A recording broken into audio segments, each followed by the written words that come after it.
નમસ્કાર science graduate મિત્રો, all in one education ચેનલના આજના આ ખાસ વિશ્લેષણમાં સ્વાગત છે. જો સરકારી નોકરી મેળવવાનું સપનું હોય તો આજની આ ચર્ચા ખૂબ જ અગત્યની રહેવાની છે. આજે આપણે જીપીએસએસબી એટલે કે ગુજરાત પંચાયત સેવા પસંદગી મંડળ દ્વારા જાહેર થયેલી લેબોરેટરી ટેકનિશિયન 2026-27ની ભરતીના નોટિફિકેશનને સંપૂર્ણપણે ડીકોડ કરીશું.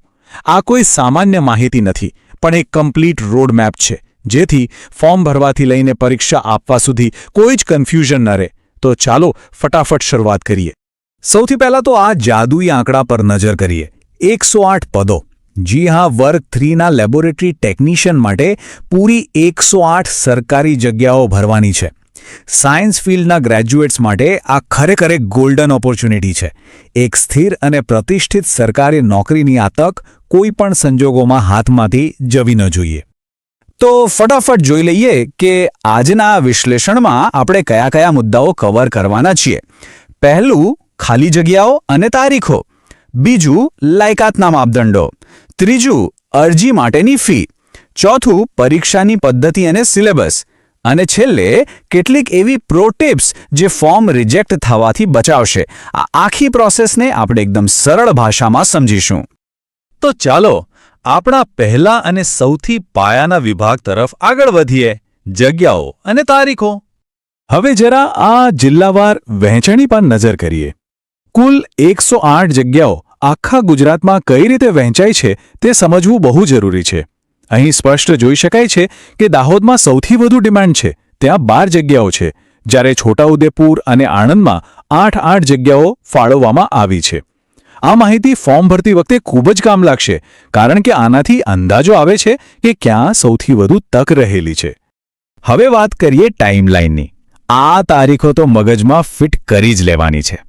29મી એપ્રિલ 2026ના રોજ ઓજાસ પોર્ટલ એટલે કે ojas.gujarat.gov.in પર ફોર્મ ભરવાનું શરૂ થશે અને ડેડલાઇન છે 20મી મે 2026 રાત્રે 11:59 વાગ્યા સુધી.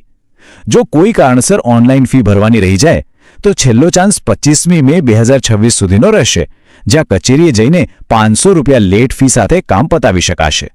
પણ આપણે ત્યાં સુધી રાહ જોવાની જ નથી. સમયસર ફોર્મ ભરી દેવું એ જ બેસ્ટ છે. હવે આવીએ બીજા વિભાગ પર, લાયકાતના માપદંડો. ફોર્મ ભરતા પહેલા એ જાણવું સૌથી ક્રિટિકલ છે કે માંગેલી શૈક્ષણિક લાયકાત અને ઉંમર આપણા પ્રોફાઇલ સાથે મેચ થાય છે કે નહીં. અહીંયા કોઈ જ કન્ફ્યુઝન ન રાખતા. આ નોકરી માટે માત્ર એક ડિગ્રી પૂરતી નથી, 2 શરતો પૂરી થવી જ જોઈએ. પહેલી શરત, બેચલર ડિગ્રી, જે કેમિસ્ટ્રી, માઇક્રોબાયોલોજી, બાયોકેમિસ્ટ્રી અથવા બાયોટેકનોલોજીમાં જ હોવી જોઈએ. અને તેની સાથે બીજી શરત, lab technician, medical lab technician અથવા PGDMLTનો ડિપ્લોમા. જી હા, આ ડિગ્રી અને ડિપ્લોમા બંને કમ્પલસરી છે. આ ઉપરાંત કમ્પ્યુટરનો બેઝિક નોલેજ અને ગુજરાતી કે હિન્દી ભાષા આવડવી એ તો સામાન્ય નિયમ છે જ. એજ્યુકેશનની સાથે ઉંમરનો નિયમ પણ સમજી લઈએ. 20મી મે 2026ના રોજ ઉંમર ગણવામાં આવશે. જનરલ કેટેગરી માટે બેઝ લિમિટ 36 વર્ષ નક્કી કરાઈ છે. પણ હા, રિઝર્વેશનનો લાભ અહીં પણ છે. અનામત વર્ગના પુરુષ ઉમેદવારો એટલે કે SC, ST, SEBC અને EWSને 5 વર્ષની છૂટ છે, એટલે તેઓ 41 વર્ષ સુધી એપ્લાય કરી શકે. જનરલ કેટેગરીની મહિલાઓને પણ 5 વર્ષની છૂટ મળે છે. પણ એક વાત ખાસ નોંધવા જેવી છે, બધી જ છૂટછાટો ભેગી કરીએ તો પણ કોઈ પણ સંજોગોમાં મેક્સિમમ ઉંમર 45 વર્ષથી વધુ ન જ હોવી જોઈએ. ચાલો હવે ત્રીજા વિભાગ પર આવીએ, અરજી ફી. આ એક નાનો પણ બહુ અગત્યનો સ્ટેપ છે, જેને પૂરો કર્યા વગર ફોર્મ કન્ફર્મ નહીં થાય. ફીનું ગણિત એકદમ સિમ્પલ છે. જનરલ કેટેગરીના ઉમેદવારો માટે માત્ર ₹100 ફી રાખવામાં આવી છે, જે SBI e-પે દ્વારા ઓનલાઈન ભરવાની રહેશે. સાથે બેંકના થોડા ચાર્જેસ લાગી શકે. અને બીજી બાજુ SC, ST, SEBC, EWS, દિવ્યાંગ મિત્રો અને માજી સૈનિકો માટે ખુશખબર છે, આખી પ્રોસેસ તેમના માટે બિલકુલ ફ્રી છે. કોઈ જ અરજી ફી ભરવાની નથી. હવે શરૂ થાય છે અસલી ગેમ. વિભાગ 4, પરીક્ષા પદ્ધતિ. આ 200 માર્ક્સનું પેપર જ નક્કી કરશે કે સિલેક્શન થશે કે નહીં. હવે એક બહુ જ પ્રેક્ટિકલ સવાલ એ થાય કે આ 3 કલાકની લાંબી પરીક્ષામાં મેક્સિમમ સ્કોર કરવા માટે વાંચવાનો સમય કેવી રીતે મેનેજ કરવો? કયા વિષયને સૌથી વધુ મહત્વ આપવું? આ ચાર્ટ બધું જ ક્લિયર કરી દે છે. જુઓ, 200 માર્ક્સમાંથી સીધા 100 માર્ક્સ એટલે કે પૂરા 50% ફક્ત તમારા ટેકનિકલ સબ્જેક્ટના જ છે.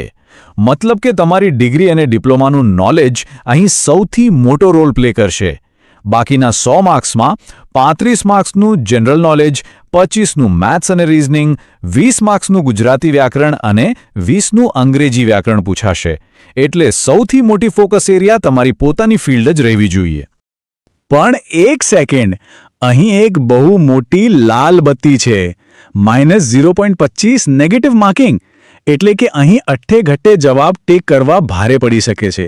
એક ખોટો જવાબ અને સીધા 0.25 માર્ક્સ કટ. એટલે પરીક્ષામાં જેટલી સ્પીડ જરૂરી છે એટલી ચોકસાઈ પણ જરૂરી છે. જે આવડતું હોય એમાં જ રિસ્ક લેવું.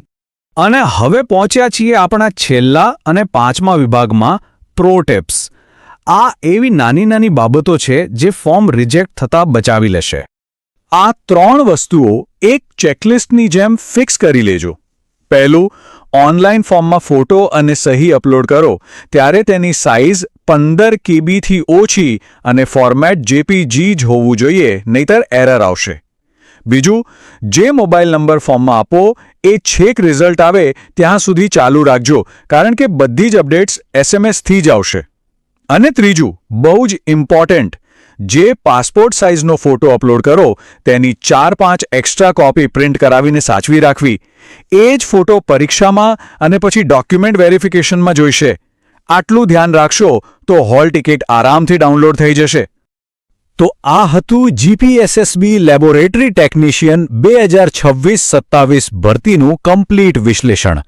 હવે યોગ્ય રણનીતિ બનાવીને તૈયારીમાં લાગી જવાનો સમય આવી ગયો છે. અને હા, આખી તૈયારી દરમિયાન સચોટ માહિતી અને માર્ગદર્શન માટે ઓલ ઇન વન એજ્યુકેશન ચેનલને અત્યારે જ સબસ્ક્રાઇબ કરી લેજો. આજના આ વિશ્લેષણમાં જોડાવા બદલ ખૂબ ખૂબ આભાર. તો શું આ 108 પદોમાંથી એક પદ સર કરવા માટેની તૈયારી શરૂ કરી દીધી છે? કમેન્ટ્સમાં ચોક્કસથી જણાવજો.